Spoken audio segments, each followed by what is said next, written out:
হাল ছেড়ে দিলে তো হালে ছেড়ে দিলে, হেরে গেলে তো হেরেই গেলে, ব্যর্থ হইলে তো ব্যর্থ, ব্যর্থতা তো সহজ।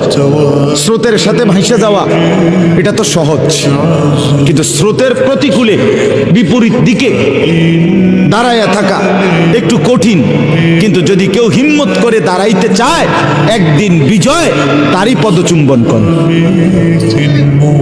সে জিতেই যায়, কষ্ট হয়, হয়তো একটু সময় লাগে, হাল ছেড়ে দিলে তো হালে ছেড়ে দিলে, হেরে গেলে তো হেরেই গেলে, ব্যর্থ হইলে তো ব্যর্থ, ব্যর্থতা তো সহজ। স্রোতের সাথে ভাসে যাওয়া এটা তো সহজ, কিন্তু স্রোতের প্রতিকূলে বিপরীত দিকে দাঁড়াইয়া থাকা একটু কঠিন। কিন্তু যদি কেউ হিম্মত করে দাঁড়াইতে চায়, একদিন বিজয় তারই পদচুম্বন করে। সে জিতেই যায়, কষ্ট হয়, হয়তো একটু সময় লাগে, হয়তো